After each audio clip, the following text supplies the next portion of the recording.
Boa tarde a todos e a todas. Obrigada, Ayrton, pelo convite. É uma honra muito grande estar aqui hoje com vocês, ainda mais com essa parceria da minha querida colega de muitas lutas, ideais, Ana Flávia. Que sorte a minha ter cruzado o seu caminho, Ana, que com você eu aprendo sempre. E é uma honra estar aqui. Bom, mais de 20 anos trabalhando nessa área acabou comigo, né? Mas é verdade que eu sou promotora de justiça há 17 anos, sempre trabalhei na área criminal, de 7 anos para cá, trabalhando de forma exclusiva na violência contra a mulher.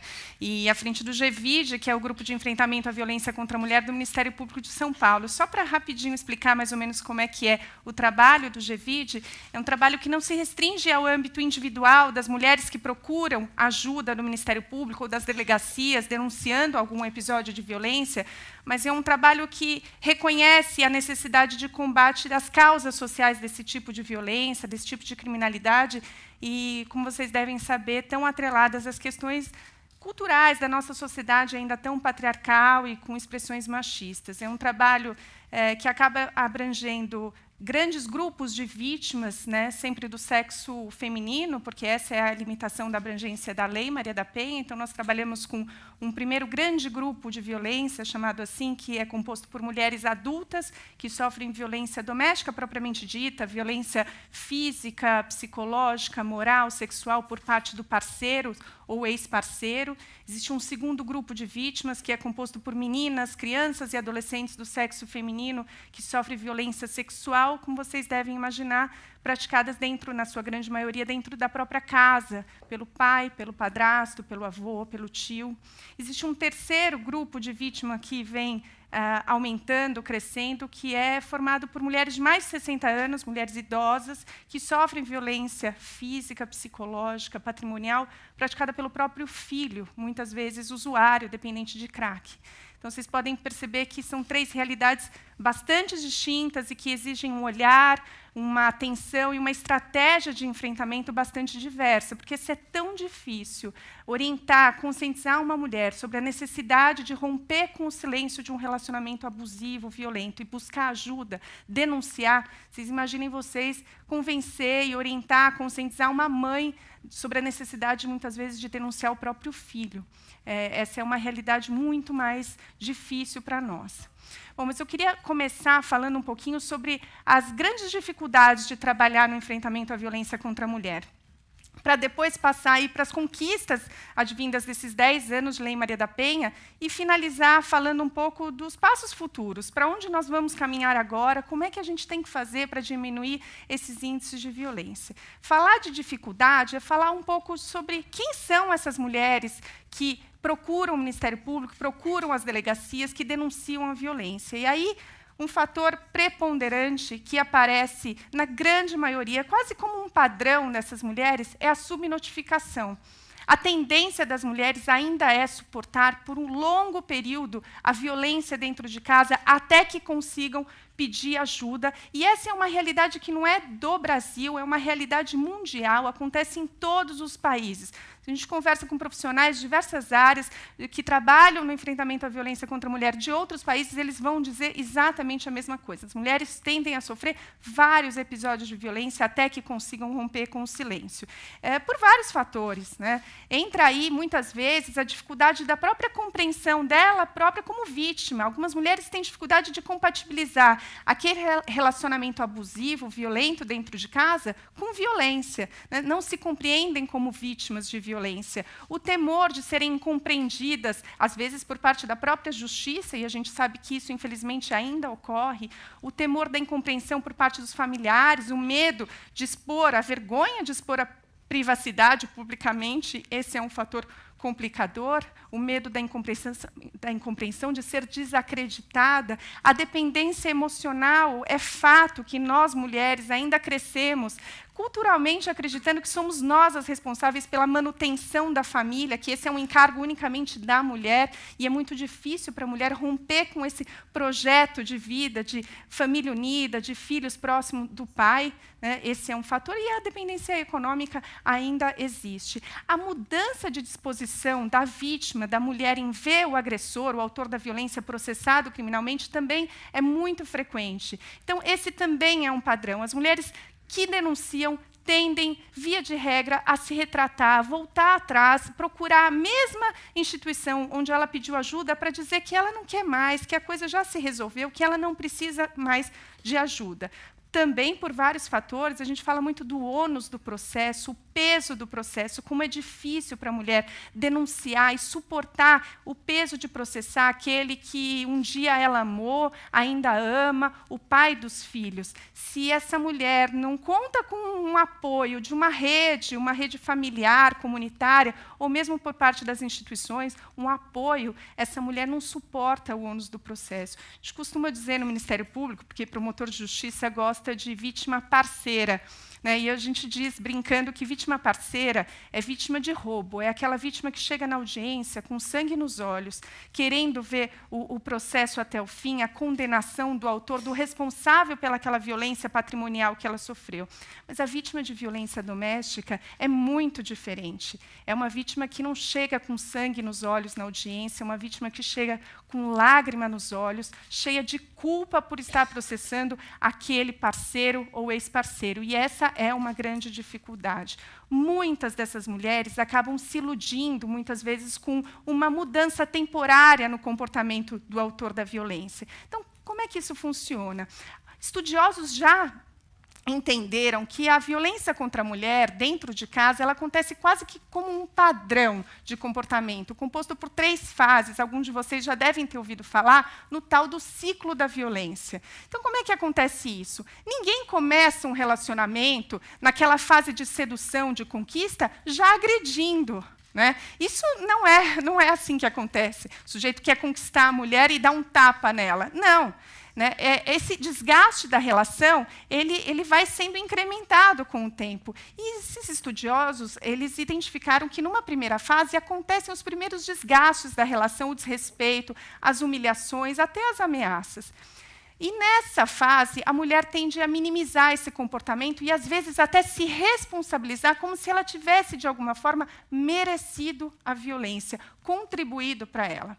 Acontece que vem uma segunda fase nesse relacionamento, onde ocorre propriamente a explosão das tensões, a violência propriamente dita. E é nesse momento que muitas mulheres chegam a procurar ajuda. Mas qual é a grande dificuldade? É que esse relacionamento tende a ir para uma terceira fase, que é a chamada fase da lua de mel, onde o autor da violência muda o comportamento, pede desculpas, diz que merece uma segunda chance, que vai mudar, muitas vezes atribuindo a culpa pelo seu comportamento agressivo a fatores externos, como o álcool, a droga, e a mulher tende a acreditar nessa mudança temporária do relacionamento, do comportamento do autor da violência. Qual que é o grande perigo disso? Há mulheres que ficam nesse ciclo da violência, acreditando nessa mudança, até que aconteça um feminicídio. Né? Se não há, e nós sabemos que é assim que acontece, uma intervenção multidisciplinar, um combate aí às raízes do problema, esse comportamento, que é muitas vezes aprendido na infância, não muda. E aí eu já passo para a terceira dificuldade de enfrentar a violência contra a mulher, que é exatamente relacionada ao perfil do autor de violência, um perfil muito distinto do perfil que se espera e que se imagina de um criminoso comum. O autor de violência contra a mulher, ele tende a gozar de boa reputação social, ser um bom moço, trabalhador, o colega da sala ao lado, né, que tem o mesmo nível socioeconômico, cultural da vítima, muitas vezes. Portanto, muitas vezes a sociedade tende a desacreditar da palavra da vítima quando ela diz que sofreu violência ou abuso, violência sexual, por exemplo, dentro de casa, por parte de uma pessoa que socialmente é muito bem quista e muito bem relacionada, é um trabalhador, né, paga seus impostos, frequenta a igreja.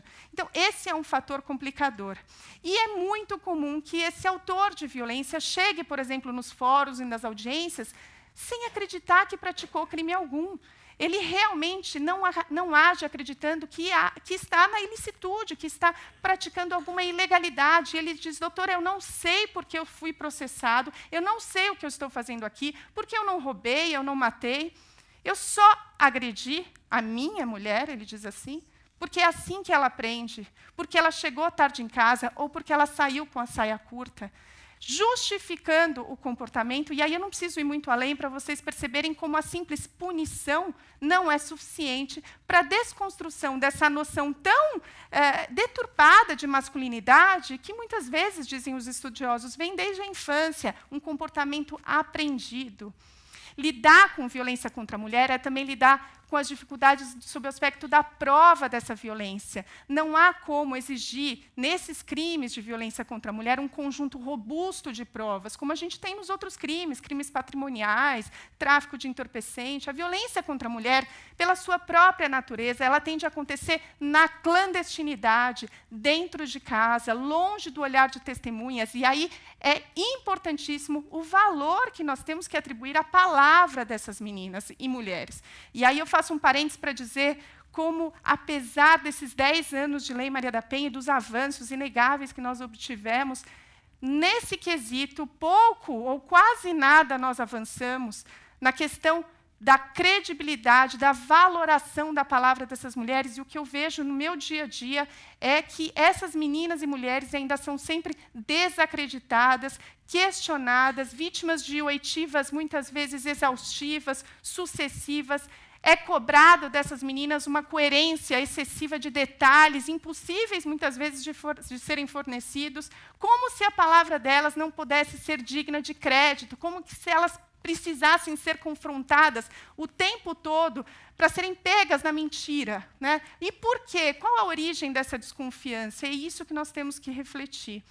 Importante também falar de uma outra dificuldade, que é a questão dos agentes que atuam no atendimento, no enfrentamento à violência contra a mulher, que são responsáveis por garantir a proteção dessas mulheres. Como esses agentes ainda são imbuídos, muitas vezes, de valores preconceituosos, reproduzem estereótipos de gênero na aplicação da lei, na garantia dos direitos dessas mulheres, e isso é inadmissível. Tem um colega meu, promotor de Brasília, que ele diz: mas delegados, juízes, promotores, escrivão de polícia, policiais, eles não vêm de Marte. Eles são frutos dessa nossa sociedade que é machista, que é racista, que é homofóbica. Mas a gente não pode se contentar com isso. Isso é muito grave. São pessoas que têm uma incumbência constitucional de garantir os direitos dessas mulheres. E é nisso que nós precisamos avançar.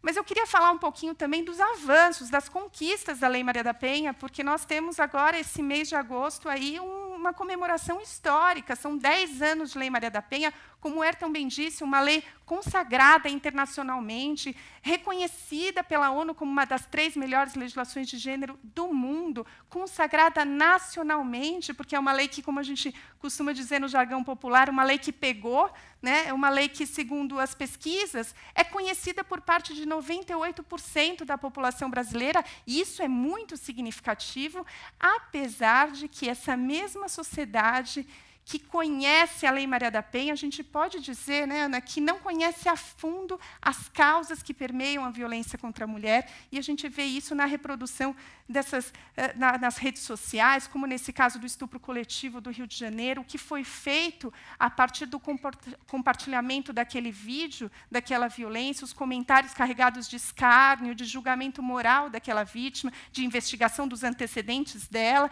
e aí a gente percebe que essa mesma sociedade que conhece a lei não conhece a fundo as causas que permeiam a violência contra a mulher. E isso é um ponto que nós temos que nos debruçar, refletir e trabalhar. Mas são muitos os avanços. Uma lei que quebrou uma tradição histórica de tolerância à violência contra a mulher. Uma violência que, antes do advento da Lei Maria da Penha, e essa violência sempre existiu, né? Essa é uma pergunta muito frequente, não, mas a sensação que a gente tem é que, depois da Lei Maria da Penha, a violência contra a mulher aumentou? Óbvio que não, essa violência sempre existiu e ficava invisibilizada, restrita ao ambiente doméstico, do lar, um lar que era compreendido antes da Lei Maria da Penha como um local sagrado, inviolável, de não intervenção do Estado, da Justiça, e essa omissão acabou contribuindo e muito para o silêncio dessas mulheres. Então, é evidente que a quebra desse padrão de tolerância, de leniência estatal no trato da violência contra a mulher, foi muito significativo. Uma lei que tirou do âmbito do juizado especial criminal a apuração desses casos. E como aqui a gente tem uma plateia heterogênea, só para vocês terem uma ideia do que isso significa, antes do advento da Lei Maria da Penha, esses casos eram tratados em mesas de conciliação, onde o caso se resolvia com o pagamento de uma simples cesta básica, uma cesta básica que muitas vezes saía do próprio sustento da família, da vítima, da mulher. E qual que era a sensação para essa mulher que era vítima de violência psicológica ou física, ia para uma mesa de conciliação e o sujeito pagava uma cesta básica e não tinha processo? A sensação era de que a integridade física e psicológica dela não valia nada para a justiça. A mensagem para o autor da violência é de que era barato espancar mulher. E a mensagem poderosa para a sociedade era de que a violência contra a mulher não era uma questão relevante, importante para a justiça. Então, lógico que esse foi um grande avanço. A Lei Maria da Penha trouxe um verdadeiro mecanismo de um sistema integrado de proteção para a mulher, com mecanismos de proteção importantíssimos, como as medidas protetivas que salvam ou têm que salvar vidas. É assim que se espera da justiça. Uma lei que criou políticas públicas voltadas à ressocialização, reeducação, reflexão desse homem autor de violência, políticas públicas relacionadas à educação, e esses foram grandes avanços. Uma lei que deu visibilidade a outras formas de violência menos conhecidas. O senso comum até então é de que violência contra a mulher era violência física, a que deixa marcas aparentes, quando a gente sabe que existe a violência psicológica, tão ou mais grave, muitas vezes, que a violência física. Então, são vários os avanços com esses 10 anos de Lei Maria da Penha, mas, infelizmente, o fato é que esses avanços não foram suficientes para, por exemplo, tirar o Brasil da 5ª colocação dentre as nações com maior número de assassinatos de mulheres. E isso é muito grave. São os casos de feminicídio, o atentado contra a vida da mulher por questões de gênero, ou seja, pelo fato dela ser mulher. E é nesse aspecto que fica muito claro como nós, mulheres, ainda estamos lutando pelo nosso direito do não ser respeitado. O direito à nossa própria sexualidade, à autonomia do nosso corpo. É o famoso, se não for minha, não vai ser de mais ninguém. E esse é um ponto importante. Todos os que trabalham no enfrentamento à violência contra a mulher, de todas as áreas, dizem, esse é um discurso unânime, uníssono. Precisamos avançar no trabalho com a educação. E aí, esquece os boatos de ideologia de gênero, toda essa bobagem que foi propagada. Quando a gente fala trabalhar gênero nas escolas, a gente está falando em trabalhar respeito a direitos humanos, respeito à diversidade como forma de prevenção da violência. Mas a escola não é a única responsável pela educação, e a gente precisa avançar em estratégias, ações destinadas à reflexão da sociedade como um todo sobre esses papéis, essas representações de gênero, sobre o que é ser masculino e feminino numa sociedade tão patriarcal, onde a valoração do papel da mulher ainda é tão distinta, e isso gera muita desigualdade. Onde tem desigualdade, a gente sabe que tem violência, mas essa é um avanço que nós temos que fazer, em primeiro lugar, dentro de nós mesmas. Né? Todos nós crescemos introjetando, como a Ana bem disse, esses valores, esses estereótipos de gênero, e como é importante que nós façamos essa revisão dessa nossa atuação nas diversas áreas que trabalhamos, na reprodução desses estereótipos, como é importante isso. Uma socióloga, a Lia Zanotta, que ela diz que, quando a gente fala de gênero, a gente não está falando só de uma memória social, nós estamos falando de uma construção que foi legalizada, normatizada, desde as organizações filipinas, manuelinas, quando o homem era autorizado a matar a mulher, no caso, por exemplo, de infidelidade. Meu tempo esgotou, mas eu queria finalizar dizendo que são muitos os avanços. É evidente que os retrocessos também nos desanimam muitas vezes. No caminho para uma sociedade justa, igualitária, a gente tende a acreditar que estamos caminhando sempre para frente. Infelizmente, nossos parlamentares estão sempre nos avisando que não, que nós temos retrocessos e ameaças aos nossos direitos duramente conquistados ao longo de anos. Então, temos que estar sempre alertas, né? Mas, sem sombra de dúvidas, iniciativas como essa, que aproximam a academia, a universidade da sociedade, são de grande valor, e eu só tenho que agradecer estar aqui hoje. Muito obrigada.